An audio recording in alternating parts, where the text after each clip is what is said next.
Blessed day to everyone. So we are already in chapter 1, lesson number 5. So ano nga ba yung lesson number 5 na to? So sa chapter 1, lesson number 5, we will be discussing about the misconceptions on entrepreneurship. So pag sinabi nating misconceptions, ito yung mga maling understanding or maling knowledge natin, interpretation kapag sinabi natin yung word na entrepreneurship. So, what is the importance of having the correct perceptions on entrepreneurship? So, the answer is, knowing them will enable you to understand the concept of entrepreneurship and differentiate it from the activities of ordinary small business. So, it's really an advantage for us na malaman natin kung ano nga ba yung mga misconceptions pagdating dito sa entrepreneurship kasi mas lalo pa nating mauunawaan kung ano nga ba yung concept ng entrepreneurship at yung difference when it comes sa ordinary small business at sa entrepreneurship. So now, let us proceed to the next question. So ano nga ba ito? What are some misconceptions on entrepreneurship? So our first misconception in entrepreneurship is that it applies only to manufacturing businesses. So nagkakamali tayo. So hindi importante if your business is under the merchandising, service, or manufacturing as long as we are applying the concept of entrepreneurship. Kagaya na lang ng mga na-discuss natin, kinakailangan, di ba, risk-taking venture ito, wealth-creating venture, tapos iisa lang yung owner, and the same time, yung manager, kailangan ina-apply yung mga concept ng entrepreneurship. So, kinakailangan lahat ng pinag-aaralan natin, they are applying it to their own business to be considered it as the entrepreneurship. So, ano nga ba tong merchandising na tinatawag? So, next, creativity and innovation appear limited in merchandising. So, bakit nga ba limited lang ang pagiging creative at innovator ng ating entrepreneur dito? Kasi, kung ano yung product na binili niya, diba, yun lang din naman yung ibibenta niya. Meaning, walang transformation na nangyari when it comes to the packaging. Maging doon sa content or yung nilalaman ng ating product. So, next one naman natin, the appearance of the product ay hindi nagbabago from time to time. So, kung ano yung pagbili, anong klase yung pagbili ng ating entrepreneur from the manufacturer, ganun din na ibibenta natin siya kay consumer. So, ano yung pinaka-major merchandising activities na involved dito? These are the buying and selling only. So, next, creativity and innovation are hardly noticeable in merchandising and services. Bakit? Kasi may mga pagkakataon na kung ano yung binibenta sa merchandising, diba, ganun din yung kadalasang nakikita natin sa ibang businesses. So, kaya nasabi na hardly noticeable ito when it comes to merchandising and services. So, ganun din naman sa services. Hindi natin masyadong or madalas nakikita yung pagiging innovative or innovator and creative ng ating entrepreneur.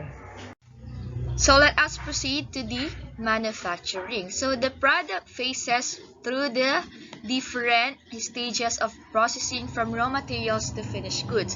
So, yung pagiging creativity and innovation na i-apply natin dito kay manufacturing. Bakit? Kasi dumadaan yan, sabi nga dito, from the different stages. So, yung mga nagma-manufacture, pwede nilang baguhin kung ano nga ba yung gusto nilang appearance ng product, kung ano nga ba yung gusto nilang content. So, nakadepende yan sa manufacturing company. Unlike kay merchandising, kung paano mo siya binili as an entrepreneur, ganun din yung ibebenta mo siya. So, hindi nagkaroon ng transformation. So, pangalawang misconception natin is that entrepreneurship applies only to small businesses. So, this is a wrong idea.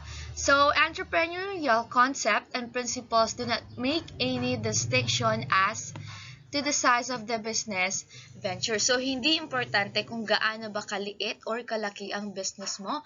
As long as, uulitin ko lang ulit, as long as you are the owner and at the same time, manager, and you are applying those entrepreneurial concept and principles sa business mo. So, next, the amount of the capital does not serve as a reckoning ground for classifying whether the venture is operating within the concept of entrepreneurship or ordinary small business. So when it comes to applying those principles and concept, wala yang pinipiling business. As long as iisa lang si owner and manager, diba? And as long as they are applying those concepts and principles, then magfa-fall ang kanyang business as entrepreneurship.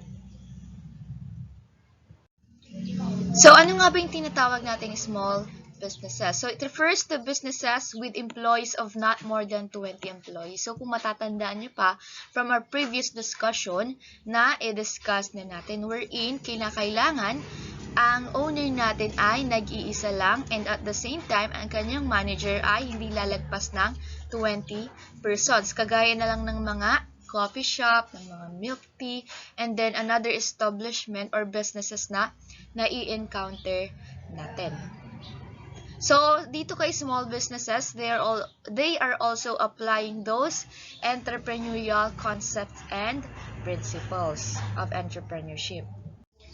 So, now let us proceed to the corporate entrepreneurship. So, sabi dito, when the business ventures becomes big, expand its operations or opens branches locally or abroad, the owner usually employs a qualified manager to run the day-to-day operations of the branches. So, kaya nga tinawag na corporate, ibig sabihin, yung business niya mas lalong lumago. So, since nagkaroon ng expansion within their business, diba, pati yung operations niya mas lalong nadagdagan. So, dito, si owner, hindi niya na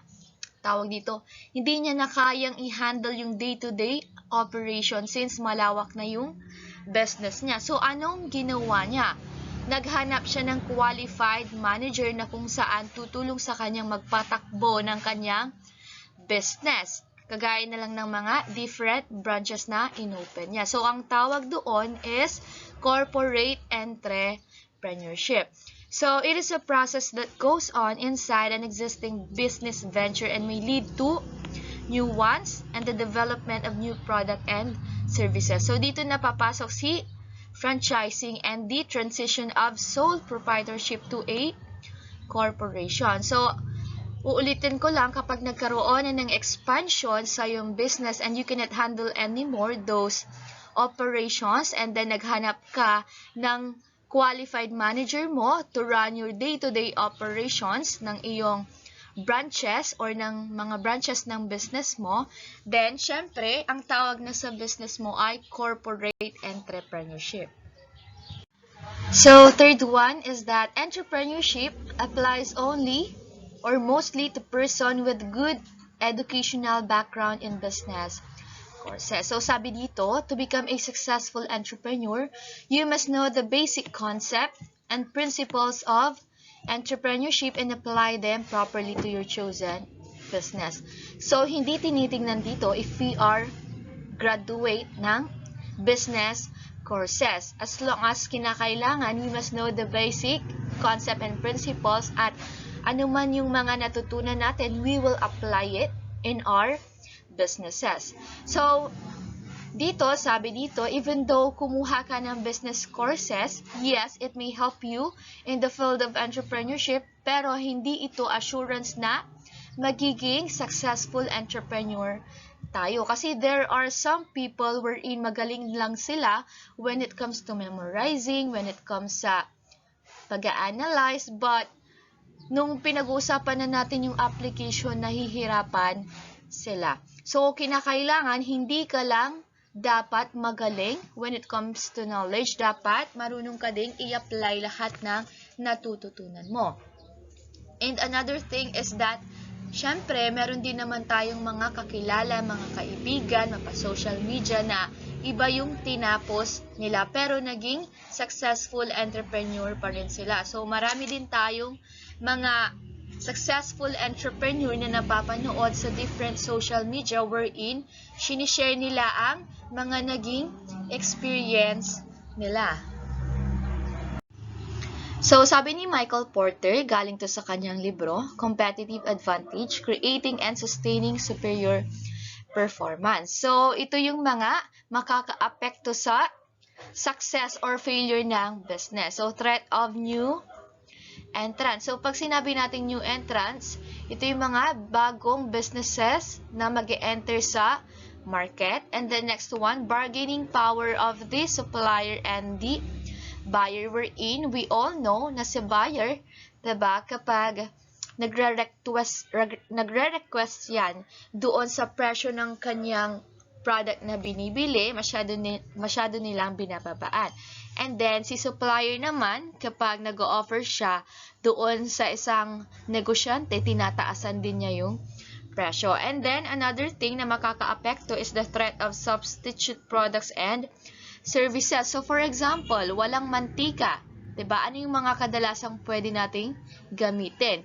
Yung star margarine and then iba't iba pang pwede nating i-convert into oil. So, next one, it is your inner driving force that carries you towards becoming a dynamic entrepreneur. So, sabihin na nating nakapagtapos ka ng business courses. Pero kung wala ka namang motivation to start your own business, then hindi ka magiging successful entrepreneur. Kumbaga, kinakailangan, 'di ba, para yung pagmamaneho ng sasakyan. You are the driver. So, dapat bilang driver, you have the motivation, inspired ka na mag-drive. So, when it comes to business, kinakailangan lahat ng mga natututunan natin, ina-apply natin, and at the same time, inspired tayo na magtayo ng sarili nating business. Kasi marami akong kakilala na kung saan hanggang umpisa lang sila pagdating sa negosyo. Kung hindi patok ang kanyang businesses, anong kadalasang ginagawa niya?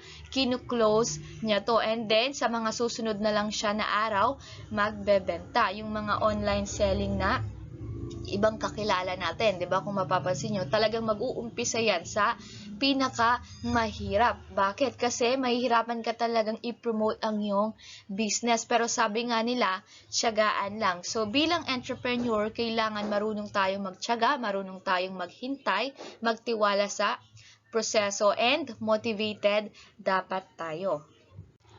So number 4, entrepreneurship applies only to a good economy. So, hindi ito, another misconception na naman ito. So, entrepreneur finds business opportunities in both flourishing and distressed economies. Diba? Mapapansin din naman natin yan ngayong pandemic. Dito natin nasukat na ang mga tao nagiging nagiging business-minded. So, even though we are facing such pandemic na to, nagkakaroon sila ng motivation na magtayo ng kanilang business. Nagtanim sila ng mga halaman, ibebenta nila, gumawa sila, nag-bake sila, tapos online selling nila.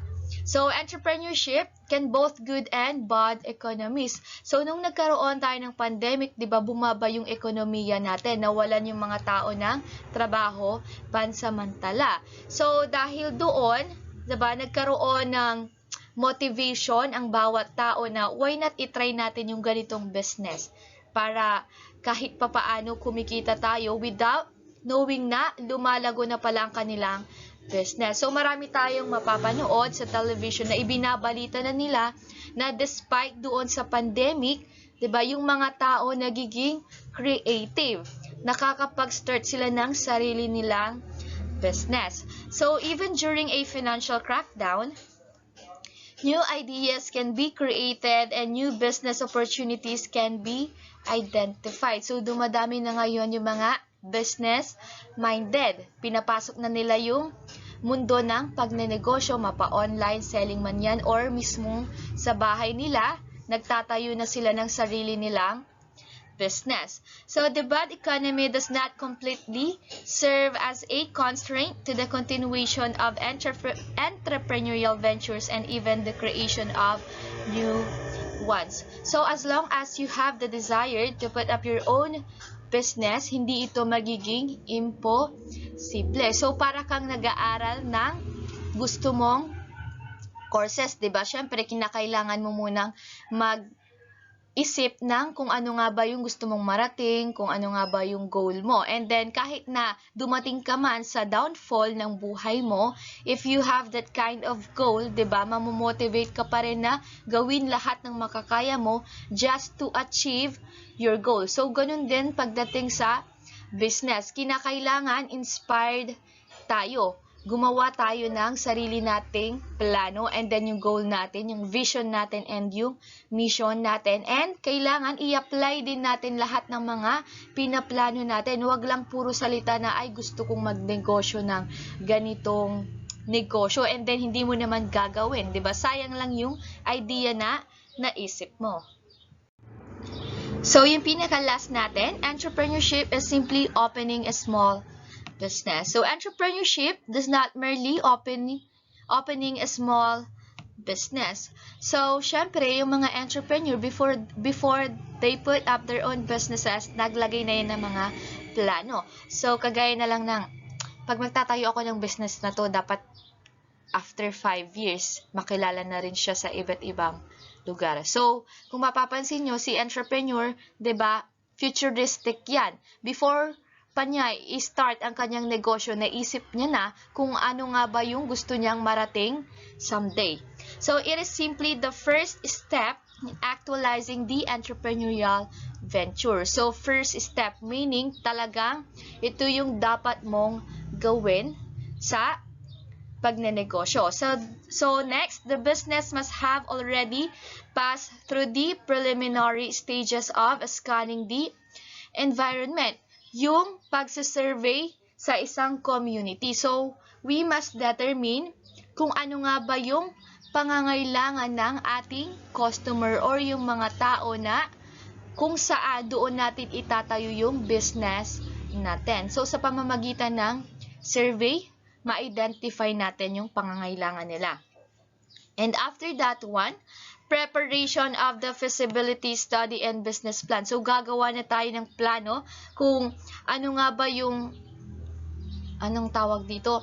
Kung paano nga ba yung infrastructure natin, ano nga ba yung mga equipment and materials na gagamitin natin, on how we are going to promote or advertise our product, kung ilang employee nga ba yung mga kailangan natin, kung ano yung magiging trabaho nila, at yung mga sinong pa nga ba yung mga magiging supplier natin, at marami pang iba. So, nakapaloob yun doon sa feasibility, study, and business plan. So, pag sinabi nating feasibility, ito yung posibleng mangyari. Diba? So, entrepreneurship does not start and end with opening a small business. It is a long continuing process. So, kinakailangan dito ng mahabang pasensya kasi hindi porket nag-open ka ng business sa araw na to, paglipas ng isang taon, matatawag ka ng successful entrepreneur.